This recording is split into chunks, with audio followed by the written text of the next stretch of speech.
Well, believe it or not, a lot of royals lived happy lives as members of the LGBTQ community, even though sometimes they had to do it in secret. So how did being queer affect their duties as a royal? Did these royals have to face discrimination, or were they accepted with open arms? Some of these royals had very important positions, so prepare yourselves for some well-known LGBTQ royals throughout history.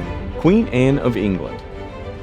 Now, Queen Anne, the only confirmed gay Queen of England, was no stranger to the rumor mill. The hot topic of the time? Her alleged lesbianism. Ooh la la. Here's the sizzle. Anne had a sugar-tight bond with Sarah Churchill, the Duchess of Marlborough, and this made Sarah the second most powerful woman in the country. These two ladies were chums from way back, and their friendship remained rock solid throughout Anne's reign. They even swapped letters, a treasure trove that survived the ages, hinting at a deep emotional connection between them. Sparks were definitely flying, but let's set the record straight. There's no solid evidence that Queen Anne and Sarah Churchill were more than just bosom buddies.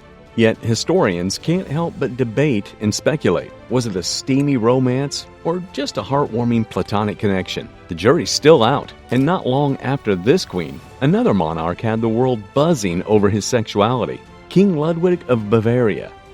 This is a monarch from the 19th century who stirred up some tantalizing rumors about his love life. King Ludwig never said "I do" and didn't leave behind a royal brood. Oh, the speculation it sparked. Historians have been scratching their heads wondering about his sexuality. Was he gay? The truth remains elusive, as we lack concrete evidence. But hey, that won't stop the gossip mill from churning. Ludwig II was quite the eccentric character, let me tell you.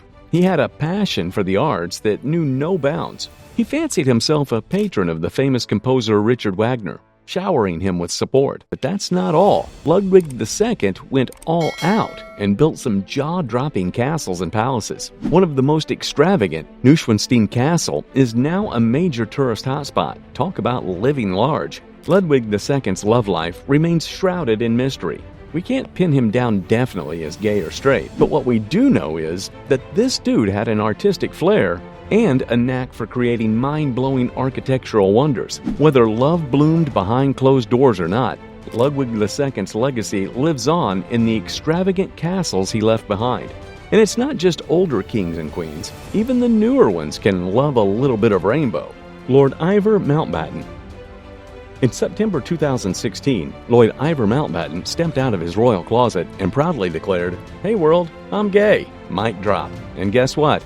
He made history as the first openly gay member of the extended British royal family. You go, Lord Ivar. Now, this dude had quite the journey. In an interview with The Independent, he spilled the beans about his struggles with his sexuality. He even confessed to trying to pray the gay away at one point. But hey, Lord Ivar wasn't going to let society's expectations hold him back. He embraced his true self, and even though he admitted he wasn't entirely comfortable with being gay, he was on a journey of self-acceptance. We're right there with you, buddy. And then comes the big moment in 2018.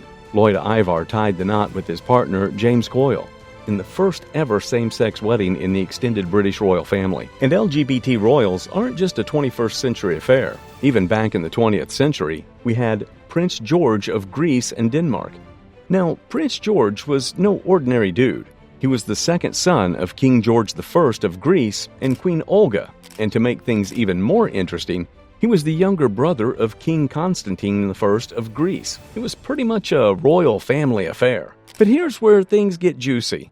Some folks have been speculating about Prince George's love life. Why, you ask? Well, the guy never tied the knot or had mini-me's running around. That got people wondering, could he be gay or bisexual? But let's set the record straight.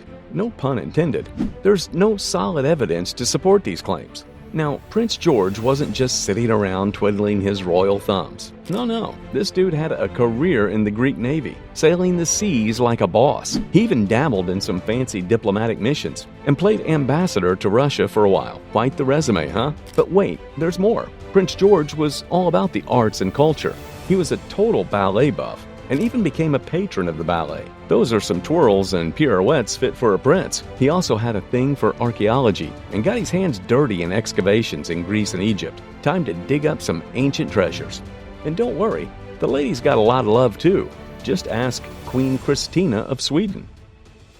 Now, Queen Christina wasn't your average 17th century monarch. No, she was a total rule breaker. This gal had a reputation for being unconventional, and her rumored sexuality added some extra spice to the mix. First things first, Christina was all about defying gender norms. She rocked men's clothes like a boss, strutting around with a style that said, "Hey, I'll wear whatever I want." Some folks even whispered about her being intersex. She was pretty much the talk of the town. But wait, there's more tea to spill. Christina's choice of attire and her eternal single status got tongues wagging about her potential lesbian leanings. Rumors were buzzing among her counselors. And let's be honest, her spinsterhood didn't exactly douse those whispers. She was like, "I'm gonna do me, people." Now, brace yourselves for the shocker. Queen Christina never got hitched, and she didn't pop out any royal mini-me's either.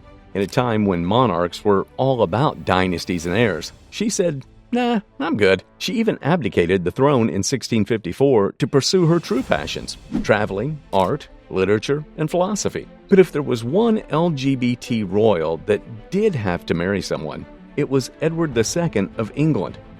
The guy had a special bond with a fella named Piers Gaveston, whom he'd made Earl of Cornwall. Historians have been buzzing about whether they were more than just besties. But here's the thing, no hard evidence to confirm their romance. We're left with the tantalizing whispers of a love affair. This Gaveston character stirred up quite the drama, though. Edward's noble peeps were all like, "Hold up, this dude is a threat to our power." And guess what? They had Gaveston executed in 1312. Talk about causing a royal rift. But let's not forget, Edward II did have a marriage going on. He tied the knot with Isabella of France and even had 4 kids with her. However, there are spicy rumors floating around that Edward had affairs with other dudes, including a certain Hugh Despenser the Younger, who became his royal chamberlain. Oh, Edward, you sneaky king, you. Now, here's the deal. Back in Edward's time, being gay was a big no-no in the eyes of the Almighty. It could even get you a date with the executioner. So it's possible that his contemporaries weren't exactly eager to jot down juicy details about his homosexuality. Secrets